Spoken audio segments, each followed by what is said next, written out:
तो स्टूडेंट्स, आज की इस वीडियो लेक्चर में हम स्टैक के ऊपर डिफरेंट ऑपरेशंस किस तरीके से परफॉर्म किए जाते हैं यूजिंग सी प्रोग्रामिंग लैंग्वेज वो देखने वाले हैं। इस पूरे इम्प्लीमेंटेशन को सी प्रोग्रामिंग लैंग्वेज को यूज करके इम्प्लीमेंट किया गया है। आईडी के तौर पे कोड ब्लॉक्स को यूज किया गया है। यदि आपके सिस्टम पर कोड ब्लॉक्स इंस्टॉल नहीं है तो आप दूसरे कंपाइलर्स को भी यूज कर सकते हैं, और चाहें तो कोड ब्लॉक्स को इंस्टॉल कर सकते हैं। कोड ब्लॉक्स को इंस्टॉल करने के लिए जो लिंक है वो मैं आपके डिस्क्रिप्शन बॉक्स में डिफाइन कर रहा हूँ। इस वीडियो लेक्चर को अटेंड करने के लिए जो प्री रिक्विजिट्स हैं, जो पहले से आपको आना चाहिए, वो है सी प्रोग्रामिंग के basics, looping statement, switch statement किस तरीके से लगाए जाते हैं, एरे के अंदर इंसर्शन डिलीशंस किस तरीके से किया जाता है, और जब हम बात करते हैं स्टैक के बारे में तो स्टैक के केस में पुश, पॉप, पीक और डिस्प्ले ऑपरेशंस कैसे होते हैं, इनका मीनिंग क्या होता है और इनको किस तरीके से इम्प्लीमेंट किया जाता है। अगर आपको ऑपरेशंस, स्टैक के ऑपरेशंस के बारे में बेसिक नॉलेज नहीं है तो मेरे इससे जस्ट पहले वाला वीडियो जो है आपके लिए, मैं उसका लिंक डिस्क्रिप्शन बॉक्स में दे रहा हूं, जहां पे मैंने डिटेल में सारे ऑपरेशंस को एक्सप्लेन किया है। तो अब हम कोड ब्लॉक्स पर शिफ्ट करते हैं और देखते हैं कि हमें कोड कैसे करना है। यहाँ पर मैंने कुछ कोड पहले से डिफाइन कर रखा है, जैसे कि मैंने हेडर फाइल्स इंक्लूड की हैं दो, जैसे इंक्लूड stdio.h और इंक्लूड process.h। इसके अलावा मैंने यहाँ पे दो वेरिएबल्स बनाए हैं बेसिकली। एक मैंने एरे क्रिएट किया है स्टैक नाम से, जहाँ पे 50 ब्लॉक्स को मैंने क्रिएट किया है, और इसी तरीके से एक वेरिएबल मैंने क्रिएट किया है इंट टॉप, जिसको मैंने इनिशियलाइज किया है -1 से। अगर आपने प्रीवियस वीडियो देखी है तो आपको एग्जैक्टली पता है कि हमने टॉप नाम के वेरिएबल को क्यों यूज किया है, पर डिस्क्रिप्शन के तौर पे मैं इसको वापस से रिपीट कर देता हूं कि टॉप वो वेरिएबल है जो कि लेटेस्ट इंसर्टेड एलिमेंट का इंडेक्स लोकेशन अपने पास स्टोर करके रखता है। रिपीट, टॉप वो वेरिएबल है जो स्टैक के अंदर लेटेस्ट इंसर्टेड एलिमेंट, जो कि अभी अभी मैंने किया है, या जो नया एलिमेंट मैंने स्टैक के अंदर इंसर्ट किया है, उसकी इंडेक्स लोकेशन को अपने पास स्टोर करके रखता है। जैसा कि मुझे पता है मुझे 4 ऑपरेशंस परफॉर्म करने हैं। यहाँ पर मैंने 4 फंक्शंस डिक्लेयर किए हैं। एक फंक्शन है मेरा पुश, दूसरा पॉप, तीसरा पीक, और फोर्थ फंक्शन जो है वो है मेरा डिस्प्ले। ये मेरा ड्राइवर फंक्शन है जिसके अंदर मैंने कुछ कोड लिखा है। इस कोड के बारे में हम थोड़ा सा बाद में डिस्कस करेंगे। सबसे पहले चलते हैं हम हमारे डेफिनेशन पार्ट पे, जहां हम इन फंक्शंस की डेफिनेशन को क्रिएट करने वाले हैं। सो ये मेरा सेक्शन है मेन के बाद वाला, जहां पे मैं सारे फंक्शंस को डिफाइन करने वाला हूं एक एक करके। सबसे पहले हम बात करते हैं पुश ऑपरेशन के बारे में। पुश ऑपरेशन को परफॉर्म करने से पहले ये चेक करना पड़ेगा कि क्या स्टैक के अंदर एलिमेंट को इंसर्ट करने की प्लेस है या नहीं है। अगर मेरा स्टैक फुल है तो मुझे अपने यूजर को एक मैसेज देना पड़ेगा कि मेरा स्टैक जो है वो ओवरफ्लो की सिचुएशन में है। अगर आपने वीडियो देखा है प्रीवियस वाला तो आप जानते हैं कि आपको टॉप को चेक करना चाहिए, क्योंकि टॉप वो वेरिएबल है जिसके पास लेटेस्ट इंसर्टेड इंडेक्स एलिमेंट का इंडेक्स लोकेशन है। तो मेरा स्टैक कब फुल हो जाएगा, क्योंकि अभी जो मैंने स्टैक क्रिएट किया है वो 50 एलिमेंट्स का है। तो जब टॉप की वैल्यू इक्वल टू 49 हो जाएगी तो मेरा स्टैक जो है वो फुल हो जाएगा। अगर उसके बाद किसी पर्सन ने इस स्टैक के अंदर एलिमेंट को इंसर्ट करने की कोशिश की तो हम उसे एक मैसेज देंगे जो कि होगा ओवरफ्लो। मैसेज का मतलब ये है कि हमारे स्टैक के अंदर और स्पेस अवेलेबल नहीं है। अगर ऐसा नहीं है तो हमें दो ऑपरेशंस परफॉर्म करने पड़ेंगे। सबसे पहले टॉप को करेंगे ++, रिसेंट वैल्यू है टॉप की, तो हम इंक्रीमेंट करने वाले हैं। देन हम यूजर से पूछेंगे नए एलिमेंट के बारे में। सो हम उन्हें एक मैसेज देंगे, एंटर न्यू एलिमेंट, और उस एलिमेंट को हम स्टोर करने वाले हैं स्टैक के टॉप पर। तो जब आप पहला एलिमेंट देंगे, इनिशियली हमारे टॉप की वैल्यू है -1। टॉप की वैल्यू को हमने -1 ही क्यों रखा है, क्योंकि हमारे एरे के अंदर इंडेक्सिंग जो स्टार्ट होती है वो 0 से स्टार्ट होती है। तो 0 से जस्ट पहले वाला नंबर -1 है। सोचिए कि अगर आप पहली बार पुश ऑपरेशन को परफॉर्म कर रहे हैं तो ये कोड किस तरीके से काम करेगा। ये कोड चेक करेगा क्या टॉप की वैल्यू इक्वल टू 49 है। Answer is no. टॉप की वैल्यू अभी हमारे पास है -1 is not equal to 49। Else वाली कंडीशन में हम टॉप को पहले इंक्रीमेंट करेंगे, टॉप की वैल्यू है -1, अगर आप उसको 1 से इंक्रीमेंट करेंगे तो उसकी वैल्यू हो जाएगी 0। हम यूजर से नया एलिमेंट पूछ रहे हैं और उसे स्टैक ऑफ 0 के ऊपर जाकर स्टोर कर रहे हैं। नेक्स्ट ऑपरेशन जो हम परफॉर्म करना चाहते हैं वो पॉप ऑपरेशन परफॉर्म करना चाहते हैं। जब भी कोई एलिमेंट आप डिलीट करना चाहते हैं तो एक सिचुएशन जो कि आप हमेशा चेक करते हैं वो ये होती है कि सर इस पर्टिकुलर स्टैक के अंदर डिलीट करने के लिए एलिमेंट्स अवेलेबल है या नहीं। इनिशियली जब हमारे स्टैक के अंदर कोई भी एलिमेंट नहीं था तब हमने टॉप की वैल्यू को -1 किया था। इसका मतलब टॉप की वैल्यू अगर -1 है तो ये इंडिकेट करता है कि मेरे स्टैक के अंदर कोई भी एलिमेंट सेव्ड नहीं है, यानी कि मेरा जो स्टैक है वो अंडरफ्लो की सिचुएशन में है। अंडरफ्लो हमने इसलिए डिनोट किया है क्योंकि यहाँ पे एलिमेंट इंसर्ट करना पॉसिबल नहीं है। लेकिन अगर ऐसा नहीं है तो हम स्टैक के टॉप वाले एलिमेंट को प्रिंट कराएंगे, %d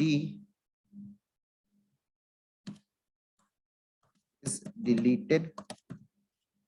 यहाँ पे हम प्रिंट कराने वाले हैं स्टैक ऑफ टॉप।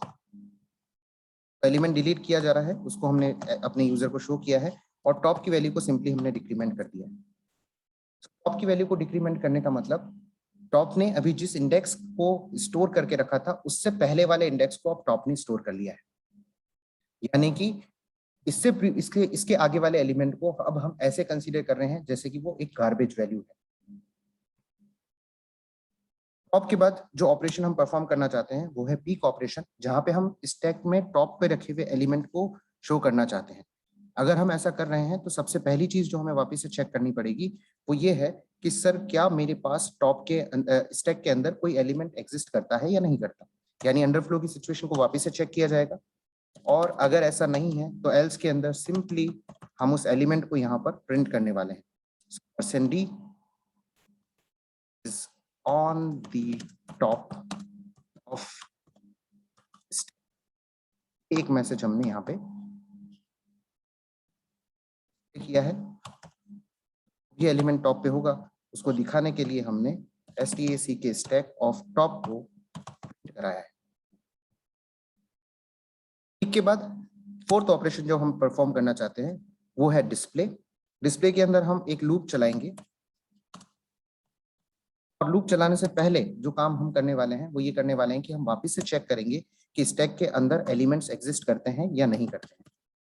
अगर एलिमेंट एग्जिस्ट करते हैं इसमें हम यहाँ पर फॉर का लूप लगाएंगे जहां पे हम आई को इनिशियलाइज करेंगे, कहां से, टॉप से,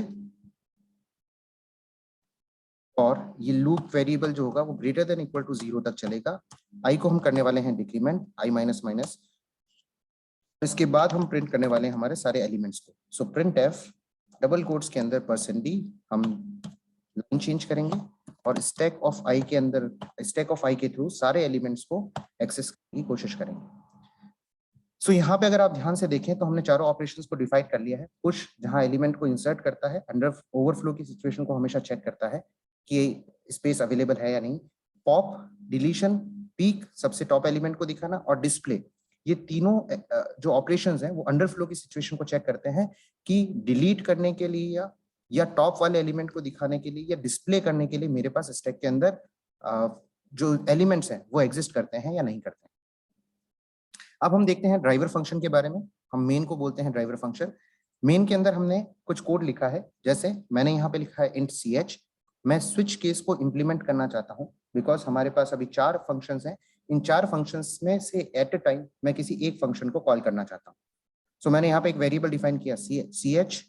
while one एक इनफाइनाइट लूप है जो कि तब तक चलेगा जबकि तक कि हम इसको फोर्सफुली टर्मिनेट नहीं कर देते। इस लूप को जब तक हम फोर्सफुली टर्मिनेट नहीं करेंगे ये चलता रहेगा। इससे ये अपने यूजर को मल्टीपल टाइम्स इंसर्शन और डिलीशन करने की, यानी कि पुश और पॉप ऑपरेशन करने की परमिशंस देगा। हमने एक मेन्यू डिराइव किया है जिसमें हमने लिखा है first for push, second for pop, 3 for peak, 4 for display and 5 for exit. इनमें से यूजर अपनी पसंद से कोई ना कोई ऑपरेशन सेलेक्ट करेगा जिसकी वैल्यू 1, 2, 3, 4 या 5 ch के पास स्टोर की जाएगी।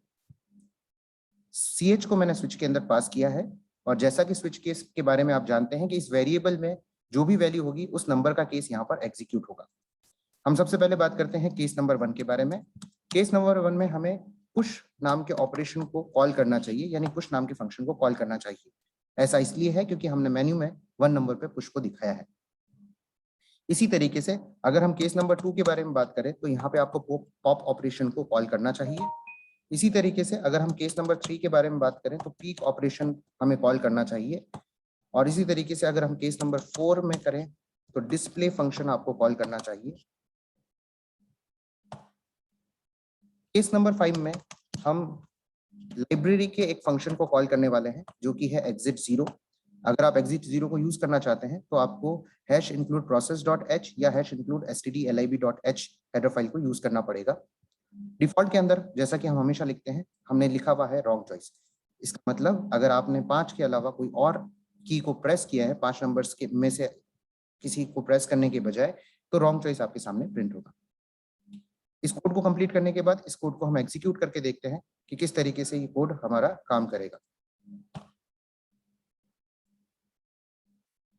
जैसा कि हमने एक मेन्यू डिफाइन कर रखा है, इस मेन्यू के अंदर हमने पुश, पॉप, पीक, डिस्प्ले और एग्जिट ऑपरेशन को कॉल कर रखा है। सबसे पहले हम पुश ऑपरेशन को परफॉर्म करना चाहते हैं।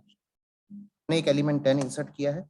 एक और बार पुश ऑपरेशन को मैं कॉल करता हूँ 20। इस एलिमेंट को मैं प्रिंट करता हूँ। मैं पीक पे देखना चाहता हूँ कि टॉप पे अभी क्या एलिमेंट है, क्योंकि मैंने अगर 10 और 20 इंसर्ट किया है तो अभी टॉप पे मेरा एलिमेंट होना चाहिए 20।